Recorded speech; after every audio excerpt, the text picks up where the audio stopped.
let's take a look at 4 really overlooked hard rock and metal bassists that I definitely think have styles and just straight out technical ability and deserve a little attention. I like to go through and kind of go through my back catalog and find guys that I think have really been overlooked and try and bring them up and study them again and see what I can learn from them. And I think there's something to each one of these guys that's definitely worth looking into. Bassist number 1, Mike Davis from Lizzie Borden. Mike was on a few albums with Lizzie Borden, but to really get into what I feel like was his best work and is going to show you the most about his bass playing, you want to pick up the album Menace to Society.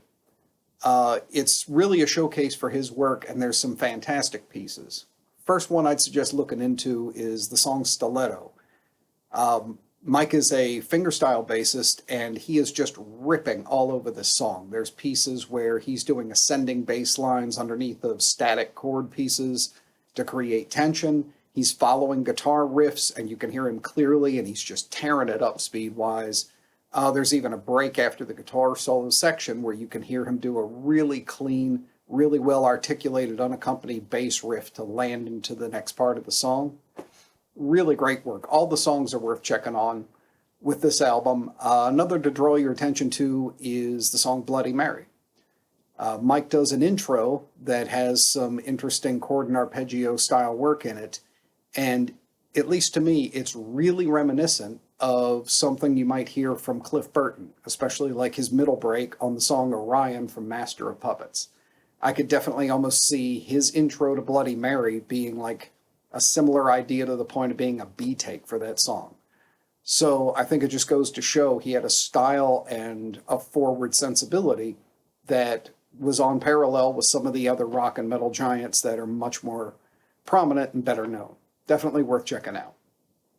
Next up is kind of a combo package. Basically every bass player from Flotsam and Jetsam. I don't know where these guys find ridiculously good bass players, but they definitely seem to. Obviously, you have Jason Newsted being the original bassist, and he's more known, and of course went on to Metallica. But you can hear his work on like Doomsday for the Deceiver, and the first intro high-speed bass line for the song Hammerhead is a classic. But after that, you had other guys making really interesting contributions. One of them would be Troy Gregory. On the album When the Storm Comes Down, there's a song called No More Fun, where he was actually the first person I ever heard use slap bass in metal. At that point, you really just didn't hear it. And the intro to this song is a really interesting sequence where he's slapping the low E string and then doing a rolling triplet pull of the A, D, and G strings, doing these diminished arpeggios. Really strange rhythm, and I just never heard anything like it. Really great way to intro the song, and a really cool bass line in a style that just didn't exist at the time for the most part. Also, Jason Ward.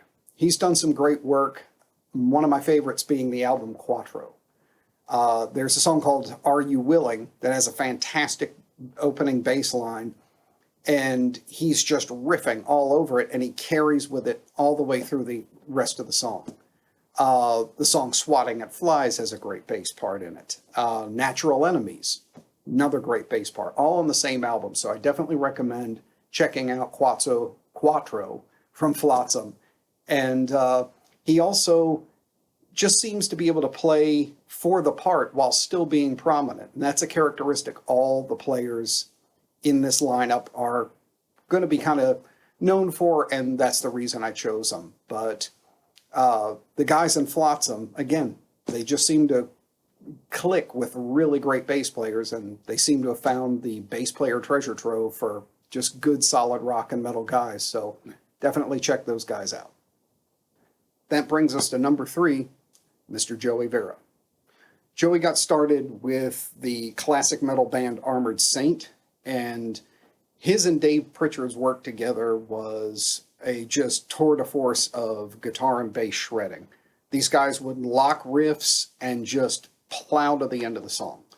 I think the album that showcases this one the best is definitely going to be Raising Fear. The title track, Raising Fear, is just Joey and Pritchard just running together and absolutely doing what classic metal should be. fast riffing, good, solid pulse. And I saw this guy live a number of times with Armored Saint, and he just absolutely crushed it. Every time he's doing a bass player's job. He's also standing up right next to the guitar and matching him lick for lick, doing really interesting parts. The whole album has really great bass parts. And even later albums, Revelation has some great bass parts on a number of the songs too. That one's worth looking into as well.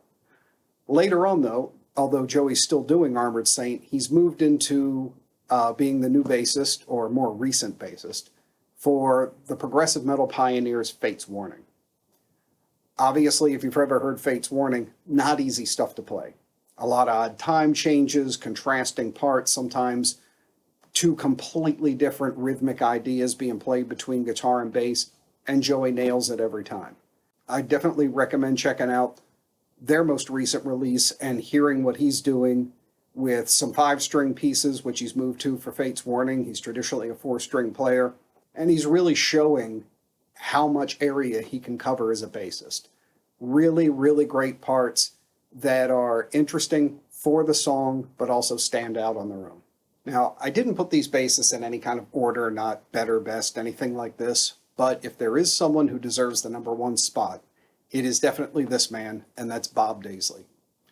Although he's much better known than the other guys that I've listed, and obviously being the original and founding member of Ozzy Osbourne's solo band, he just is criminally undercredited, and I think because he's been around so long and the original Ozzy albums are considered such classics, people aren't deep diving into it anymore, and it's definitely our loss. It's worth going back into.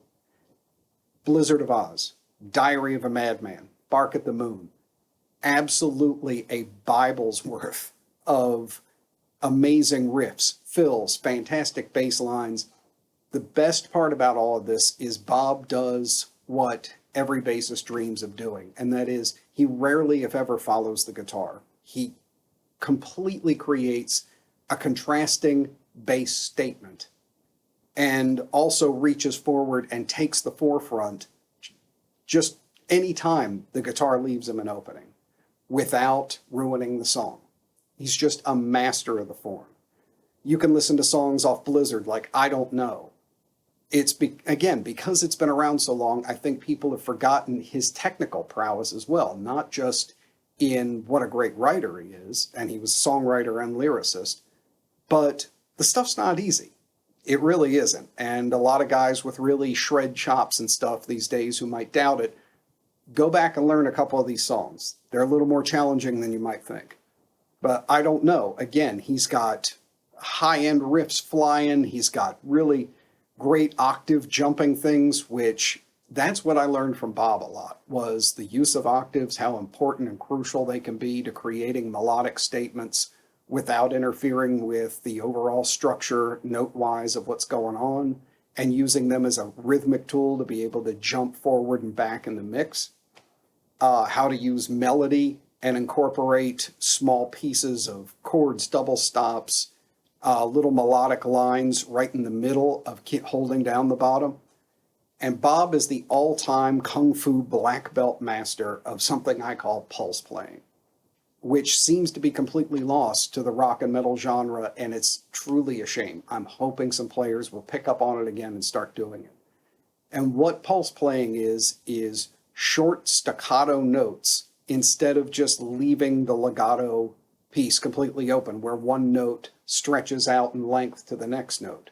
Cutting the note sharp and getting a thump, thump, thump, thump, thump, thump, an almost machine gun approach of muting in between the right and left hand that matches with the kick drum, or just creates, again, like a machine gun going through the middle of a mix.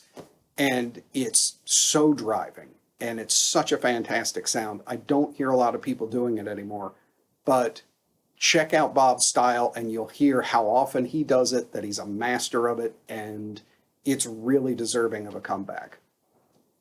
Diary of a Madman, I feel like, is really the masterwork from him. Every single song on that album has a fantastic bass line. Not that Blizzard doesn't, or Bark at the Moon, but there's just something about Diary of a Madman. And you've even got some weird, almost progressive times and feels, songs like Believer or Little Dolls, just strange esoteric pieces. And if I'm going to point out one song that I feel is a masterclass for Bob, is off of Diary, the song SATO. Ozzy's vocals on that track are almost irrelevant to the song.